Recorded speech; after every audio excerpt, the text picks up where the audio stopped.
अपने पसंदीदा शो के फुल एपिसोड देखने के लिए अभी डाउनलोड करें दंगल प्ले ऐप।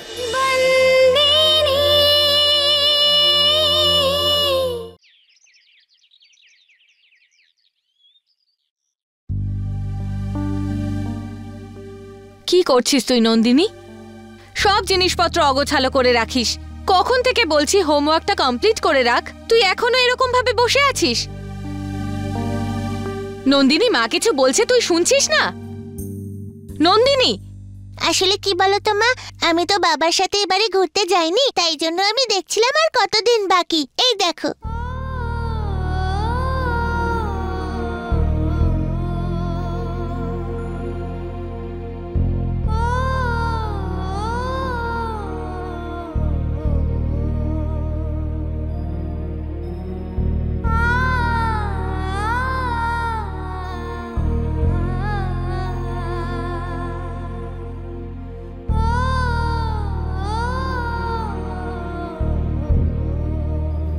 কি মনে করে ও নিজেকে? হ্যাঁ ওমা, কি হয়েছে? কিছু না। কিছু হয়নি তো, তাহলে এরকম মুখ করে বসে আছো কেন তুমি? কি হয়েছে বলো, কেউ তোমায় কিছু বলেছে কি? কি বলবে? আছে না শান্তু, কি মনে করে নিজেকে ও? কেন, আবার কি হলো? আমাকে শেখানোর চেষ্টা করছে নন্দিনীর ব্যাপারে। শশাঙ্ক আর কাদম্বরীর সম্পর্কের কথা বলছে। বল, আমার কাদ্দু বেচারা এই সন্দীপের জন্য কত চিন্তায় আছে, আরো শশাঙ্কের কথা বলছে। এরকম কি করা উচিত? তুমি ছাড়ো না মা, ওর যা বলার ওকে সেগুলো বলতে দাও না। বাবা, তুই নন্দিনীর ব্যাপারে কিছু ভেবেছিস? হ্যাঁ, আমি ভেবেছি এই বিষয়ে, আর বিষয় সম্পত্তিতে আমি ওর ভাগ অনেকটাই বাড়িয়ে দিয়েছি, আর ওই ব্যাংকেও। ওরে, আমি টাকা পয়সার কথা বলছি না, জীবনের কথা বলছি। শশাঙ্ক মাসে একবার দেখা করতে আসে, তোর মন তো ভরে যায়। আর এই বাচ্চাটা, ওর তো সবসময় বাবার কথা মনে পড়ে না। আর এই সন্দীপও জেলে আছে। ও মা, এই অসভ্য ছেলেটার নাম তুমি একদম নেবে না আমার সামনে, আমার রক্ত গরম হয়ে যায়। শশাঙ্কর তো আসা উচিত ছিল বেশি, এরপরে তুই ভাব। এত ভাবার কি আছে মা? আমাদের জামাই তো মাসে এখানে একবারই আসতে পারে, এটা তো আদালতের সিদ্ধান্ত। না, শশাঙ্ক এখানে আসবে। এই মেয়ে, তুই শুনতে পেলি তো? কাদম্বরী যখন বলেছে আসবে, তার মানে আসবে। যতই ওই আদালত নির্দেশ দিক বা না দিক, বুঝতে পারলি কি বললেন? চলো মা, আমি যাচ্ছি। তুই যাচ্ছিস কোথায়? আরে কি বলবো, এই 10 বছর ধরে আমি তো কারখানায় যাইনি না, নিজের কাজের জায়গা আমি দেখিনি 10 বছর ধরে। সেখানে ভাবলাম যে আমি একটু গিয়ে দেখে আসি সেটা, তাই না?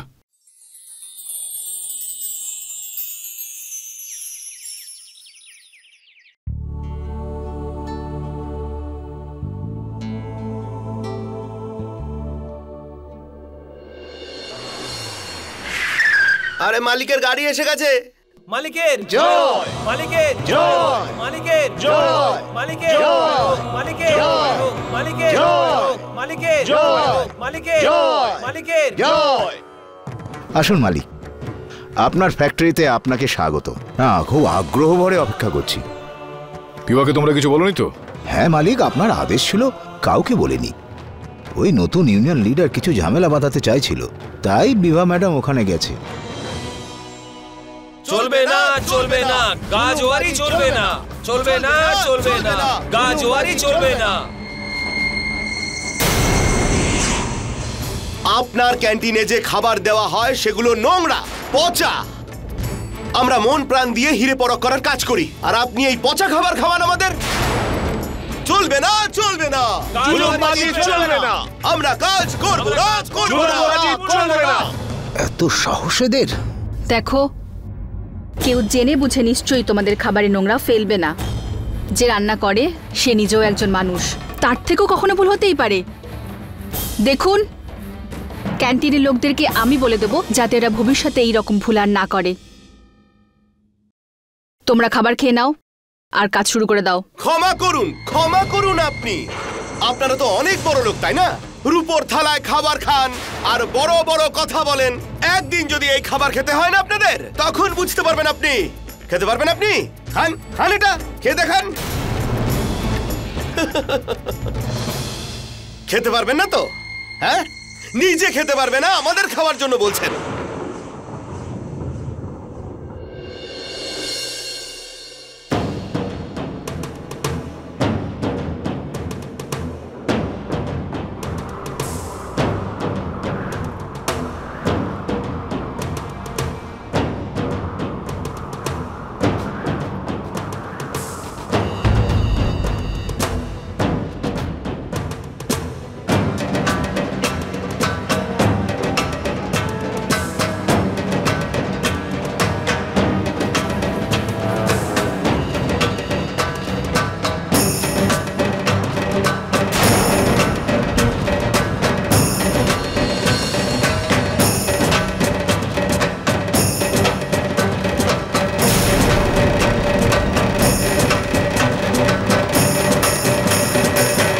খারাপ আছে এই খাবারটাতে? It's perfectly all right.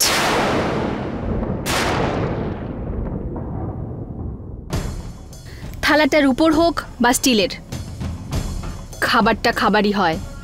খাবার খেয়ে মানুষের পেট ভরে, খিদেটা মেটায়। আমি বলছি, ফ্যাক্টরিতে যে খাবারই বানানো হোক না কেন, ওটা আমিও খাই। বাড়ি থেকে খাবার আসে না আমার। তোমরা সবাই যে খাবারটা খাও, সেই খাবারটাই আমি খাই। সবাই যে খাবারটা খায় তৃপ্তি সহকারে, আমিও সেই খাবারটাই খাই।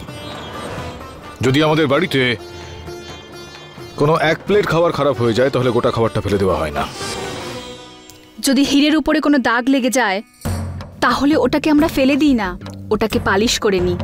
যদি ভুল করেও এই খাবারটাতে নোংরা পড়েও যায়, তাহলে সেটুকুই ফেলে দাও। সেটার জন্য পুরো খাবার আর কোম্পানির এভাবে সময় নষ্ট করার কি দরকার আছে?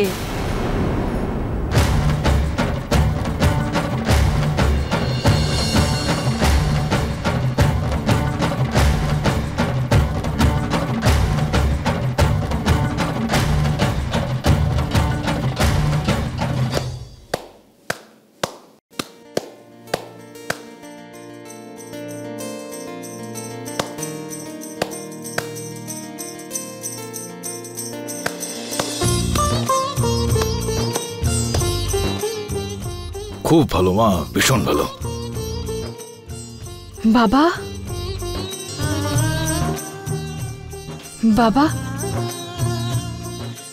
তুমি এত বছর পর ফ্যাক্টরিতে? হ্যাঁ মা, আজ আমি এখানে দেখতে আসলাম যে আমার কারখানাটা আমার বাড়ির মতন অন্য পথে চলে যাচ্ছে না তো। কিন্তু দেখতে এসে আমার ভালো লাগলো, খুবই আনন্দ পেলাম আমি এটা দেখে যে আমার নিজের মেয়ে নিজের বাবার দায়িত্ব অধিকার খুব সুন্দরভাবে সামনে রেখেছে। আমি আজকে গর্বিত তোর ওপর মা, যে ঠিক ঠিক সময় ঠিক ঠিক কাজ করতে তুই ভালোভাবে পারিস। আজ সন্ধ্যাবেলা মন্দিরে দেখা করো, আমি ঈশ্বরকে সাক্ষী রেখে তোমার স্মৃতিতে সিঁদুর দেব। সময় হয়ে গেছে। এই সময়ে সারাঙ্গ বলেছিল মুঙ্গিকে মন্দিরের সামনে দেখা করতে। এই মেয়ে, কি ভাবছিস তুই নিজের মনে? কিচ্ছু না বাবা। ওই বাবা, আজকের দিনটা খুবই শুভ। তুমি এত বছর পর ফ্যাক্টরিতে এসছো, চলো না আমরা দুজনে মন্দিরে যাই, প্রদীপ জ্বালাই। আমরা ভগবানকে থ্যাঙ্কসও বলে দেব। হ্যাঁ হ্যাঁ হ্যাঁ হ্যাঁ, চলো চলো চলো।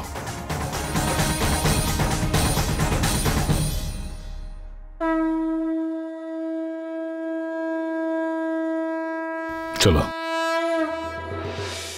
কি হয়েছে তোর? এদিক ওদিক কি দেখছিস তুই? চল আগে চল। বাবা, হ্যাঁ তুমি যাও, আমি এখান থেকে প্রণাম করে নেব। ঠিক আছে।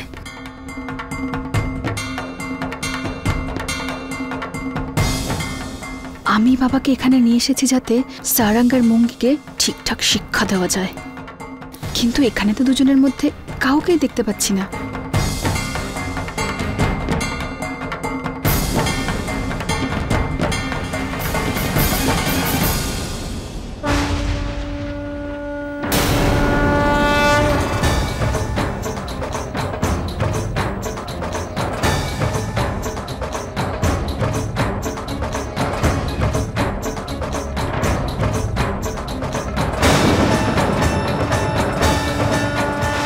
মুঙ্গিকে তো আসতে বলেছিলাম, জানি না ও আসবে কিনা আদৌ। সারং,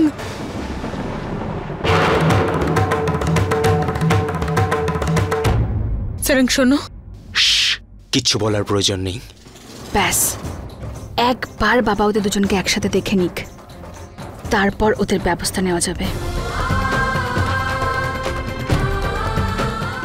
তোমার প্রমাণ চাই, তাই না? যে আমি তোমাকে ভালোবাসি, যে আমি তোমাকে ঠকাচ্ছি না, যে আমি তোমাকে মন থেকে মেনে নিতে চাইছি। প্রমাণ চাও, তাই না তুমি?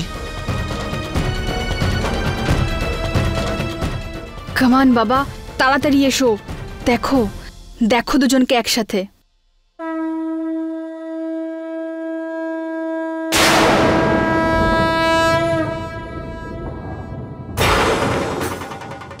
এক মিনিট।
কারো স্মৃতিতে সিঁদুর পরানোর অর্থ ঠিক কি সেটা তুই ভালোভাবে বুঝতে পেরেছিস এখনো?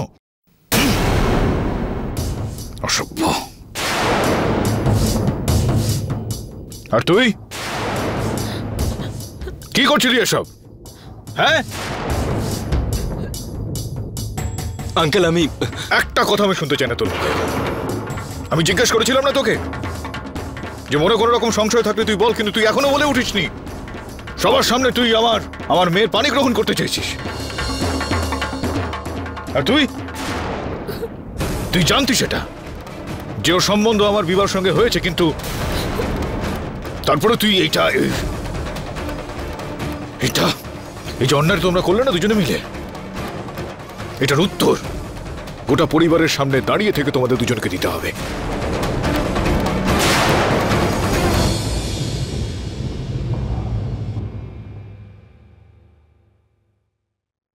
চল এখন বল,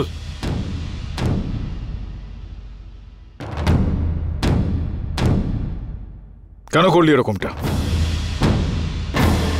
এখানে এই বাড়িতে তোর আর বিবাহ সম্বন্ধের বিষয়ে কথাবার্তা চলছে, আর ওদিকে তুই মন্দিরে গিয়ে মুঙ্গিকে সিঁদুর পরিয়ে ফেলতে যাচ্ছিলি। সেই দিন তোর বাবার সামনে তোকে তো আমি এই কথাটা জিজ্ঞেস করেছিলাম, তাই না? যে মনে কোনো রকম সংশয় থাকলে তুই বল, কেন বলিসনি সেদিন?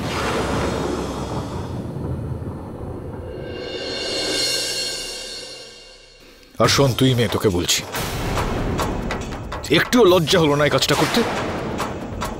তুই শুধু এই মাহিয়া বংশী পরিবারের সম্মানটা মাটিতে মেশাতে যাচ্ছিলি না, বিবাহের সঙ্গেও তুই এক্ষেত্রে বিশ্বাসঘাতকতা করলি। ওর সঙ্গে তুই বিশ্বাসঘাতকতা করে ফেললি যে তোকে এটা শিখিয়েছে, নিজের কারখানায় তোকে রেখেছে। চলো বলো। আরে কাকে জিজ্ঞাসা করছিস তুই ভাই? এসব নিচু জাতের লোকেরা এরকমই হয়।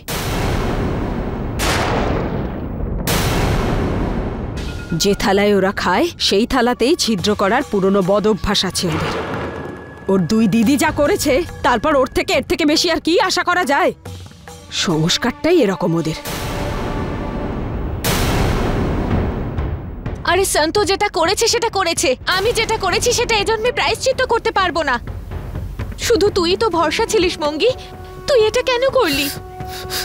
আজ তুই যে কাজটা করেছিস মঙ্গি, তাতে আমাদের রক্ত, আমাদের সংস্কারের উপর প্রশ্ন করছে এই সব মানুষ। এক হাতের 5টা আঙুল সমান হয় না, কিন্তু আজ তুই এই মানুষগুলোকে এটা বলতে বাধ্য করেছিস যে নিচু জাতের মানুষেরা এরকমই হয়। আজ আমি এটাও বলতে পারবো না যে নিচু জাতের মেয়েরা এরকম হয় না। কেন করেছিস এই কাজটা? কেন করেছিস বল? বিভার খুশিটা কেন কেড়ে নিলি? বল কেন করেছিস? কারণ আমি সারংকে ভালোবাসি।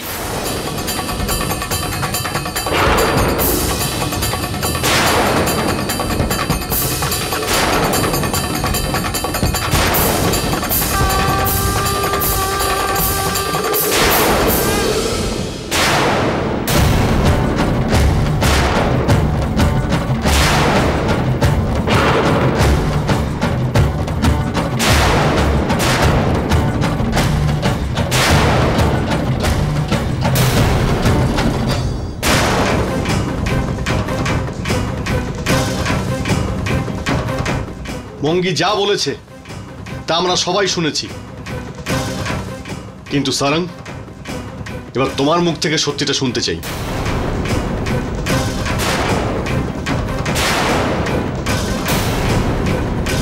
মুঙ্গির সাথে আমিও একমত। আমি মুঙ্গিকে ভালোবাসি আর ওকেই বিয়ে করতে চাই।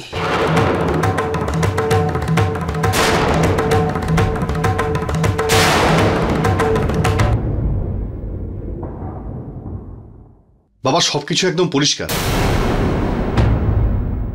মঙ্গি বিভা আর সারং এর মধ্যে আসেনি, বরং বিভাই ওদের মধ্যে চলে এসেছে। তুমি ওদের দেখো বাবা, ওরা একে অপরকে খুব ভালোবাসে, তাই ওদের আলাদা করার অধিকার আমাদের মধ্যে কারো নেই। আর যদি আমরা এটা করিও বাবা, তাহলে এর পরিণাম ভালো হবে না। বিয়ে এদের দুজনের মধ্যে হওয়া উচিত, বিভা আর সারং এর নয়। আর বিভার বড় দাদা হওয়ার জন্য এই সবকিছু আমি বিভার ভালোর জন্যই বলছি। একটা কথা তুমিও ভেবে দেখো বাবা, যদি আমরা এসব না জেনে বিবাহ সারং এর বিয়ে দিয়ে দিতাম আর এই সত্যিটা পরে গিয়ে জানতে পারতাম, তখন আমরা কি করতাম? তাহলে একটা নয় তিনটে জীবন নষ্ট হয়ে যেত আর আমরা কিচ্ছু করতে পারতাম না। আর আমি এটা কোনোভাবেই চাইবো না যে এদের তিনজনের জীবন নষ্ট হয়ে যাক। এই জন্যই আমি এইসব বলছি। আর কেউ মানুক বা না মানুক, আমি চাই না যে আমার বোনের বিয়ে এমন ছেলের সঙ্গে হোক যে আমার বোনকে নয় অন্য কাউকে ভালোবাসে। হিতেন, এসব তুই কি বলছিস? ঠিকই তো বলছি পিসি। কে কাকে বিয়ে করতে চায় আর কে কাকে ভালোবাসে এই সিদ্ধান্ত নেওয়ার অধিকার আমাদের মধ্যে কারো নেই। এই জীবনটা ওদের, ওরাই ঠিক করবে ওরা কার সঙ্গে থাকতে চায় আর কার সঙ্গে চায় না। তুমিই বলো না বাবা, আমি কিছু কি ভুল বললাম?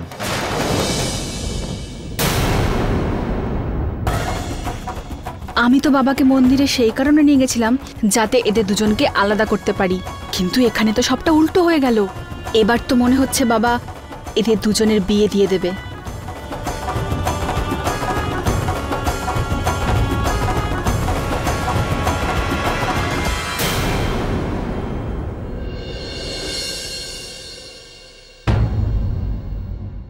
হিতেন একেবারেই ঠিক কথা বলছে।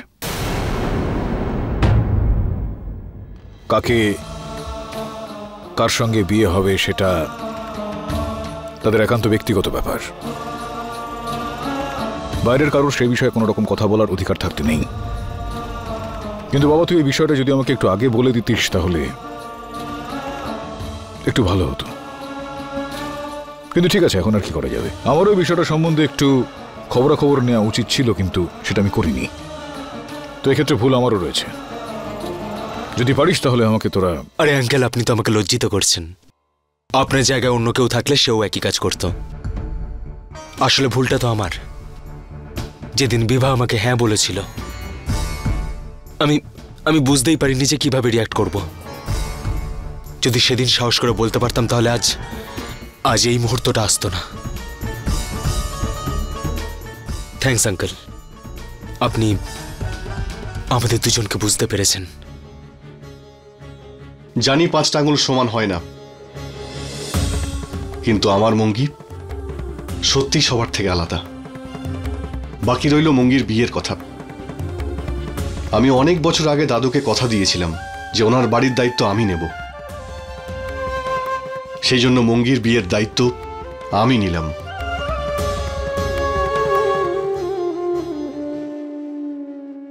শোন বাবা, একটা বিষয় ভুলে গিয়েছিস বোধহয় তুই।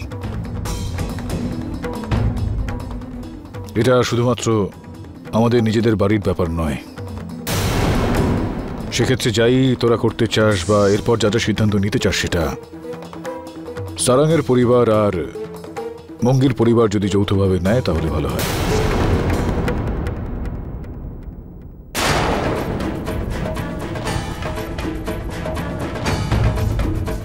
একদম ঠিক বলেছেন মালিক। এই সিদ্ধান্তটা মঙ্গির পরিবারের লোকেরাই নিতে পারে, আর ও দিদি হওয়ার জন্য এই সিদ্ধান্তটা আমি নেব।